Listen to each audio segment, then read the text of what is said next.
not to bend under the writer's hand pressure. This German pencil factory uses cedar from California.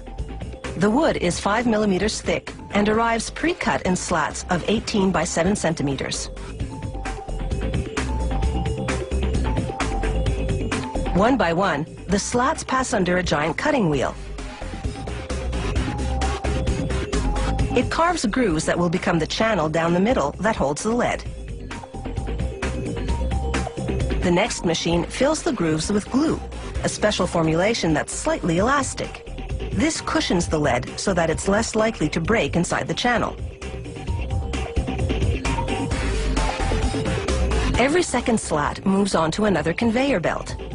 The ones that stay on this line head toward the machine that lays in the lead. The lead is made of a graphite and clay mixture, baked in an oven at more than 800 degrees Celsius. The lead-laying machine's wheel loads itself with leads. Their spacing matches the grooves in the slats. It's the same process for colored pencils, only the leads are made of wax, clay, and pigments, with no baking required.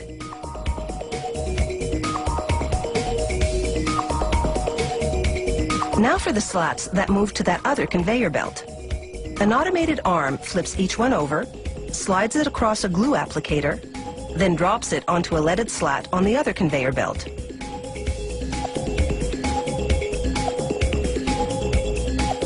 All the steps to this point have culminated in what is effectively a lead sandwich.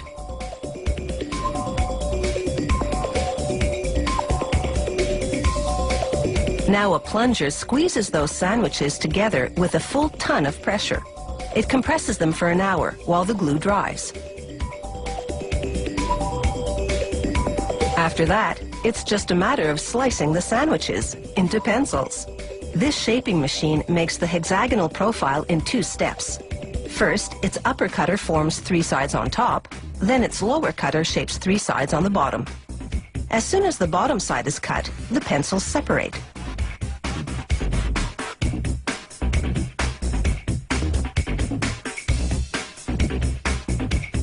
A worker pulls a sample pencil from each batch coming off the line and manually sharpens it to spot check lead quality. Then he applies force to the tip until it breaks. For a pencil to pass this strength test, it has to withstand at least 2 kilograms of force. Now it's time to dress that bare wood. One at a time, the pencils shoot through a device called a lacquering head. It coats the wood in paint, yellow in this case. It takes 4 coats of paint to completely hide the wood grain. A 5th lacquering head paints a black stripe, this company's trademark. Then a 6th head seals the paint job with a transparent lacquer.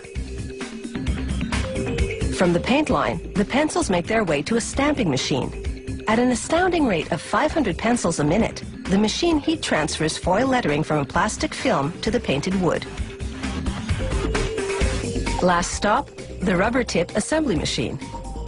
First, it squeezes the top of the pencil to slide on an aluminum ferrule.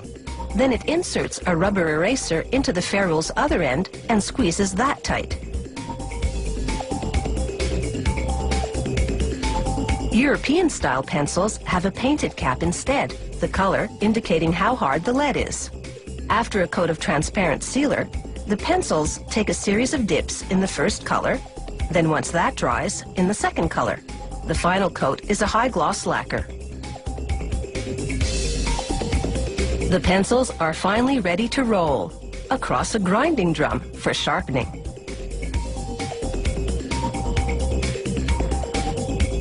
By the time they roll off, they're pointed perfection.